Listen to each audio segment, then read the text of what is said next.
What? What? What the hell is this? Harumph. I didn't get a harumph out of that guy. Give the governor harumph. Harumph! You watch your ass.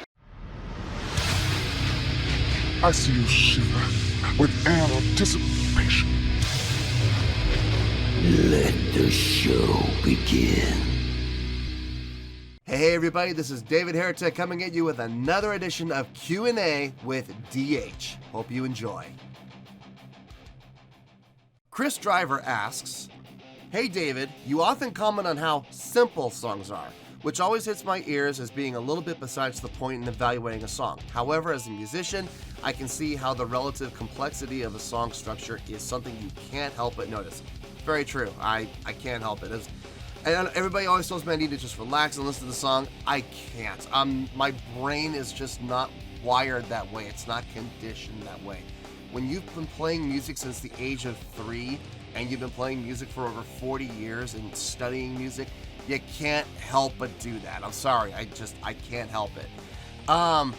He goes on to ask, can you discuss or possibly react to some songs that blow you away with high complexity done well, and then maybe offer some examples of songs that go too far and miss the point with unnecessary complexity that just gets in the way? Yeah, that's a great question, Chris, and it's a great suggestion for a discussion. I can't react to any of the songs because I've already heard them like multiple times, so I can't exactly react to them. But what I can do is I can give you some examples, specifically of bands that you would want to look at. So some bands that do high complexity done well. Some great examples of bands that do this. First band that comes to mind right off the top of my head is Dream Theater. Everything up to, from their beginnings all the way up to 6 degrees of 6 degrees of inner turbulence. Everything from the beginning up to 6 degrees, great examples of songs that have high complexity and are done well. In particular, the entire album, Metropolis Part 2, Change of Seasons, on Images and Words, Metropolis, Under a Glass Moon, Waiting for Sleep. Pretty much the entire second half of that album is pretty good. Take the Time is a little out there, a little bit. It starts to go a little too far in places, but it comes back every time. Gosh, what else? Shoot. That's pretty much it. That's all that comes to mind. Now, some of Dream Theater stuff does go a little far out there, like Train of Thought.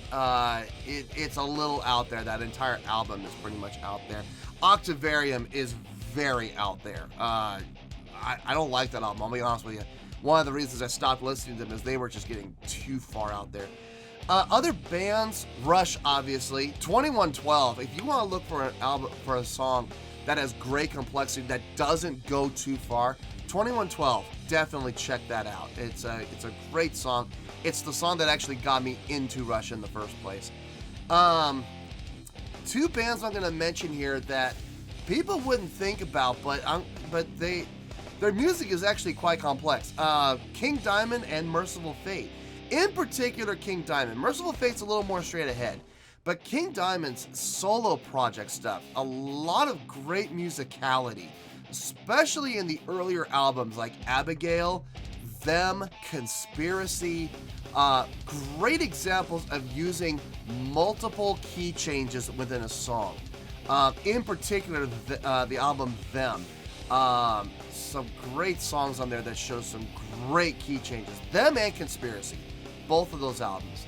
The Eye is a little more simple, but it does have some pretty unique things happening in there as well. One of his later albums that really impressed me was The Puppet Master. That album, it's a toss-up for me between Abigail and The Puppet Master, which one's my favorite album. I still lean more toward Abigail, but Puppet Master is got some fine songwriting in there. And then lastly, a band I'm going to mention, a band that not too many people know about, is a band called Soilwork. They are a new melodic death metal band, and some of their songwriting is right up there with Rush and Dream Theater. I mean, some of their stuff is extremely complex. But what I really dig about Soilwork is their vocal work. Their lead singer Bjorn Strid, Bjorn Strid. He's got a great way of doing some amazing screamo, and at the same time, in the exact same song, like literally from line to line, he goes from super intense screamo to amazing open throat, hard, like heavily reinforced and supported chest voice, and even blended voice. Phenomenal vocalist, and if you want to check them out, I would very highly recommend doing that. So hopefully that gives you some great examples. Now, bands that go too far. I mentioned Dream Theater did started going a little too far later on in their writings.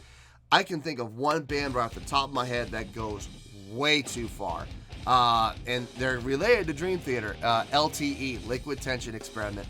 Boy, their stuff is out there. I mean, it's complex, don't get me wrong, but it's so complex that you lose track of the song and you literally get buried in the complexity. Don't get me wrong, it's very, very complex and you have to be super talented to play the stuff they play.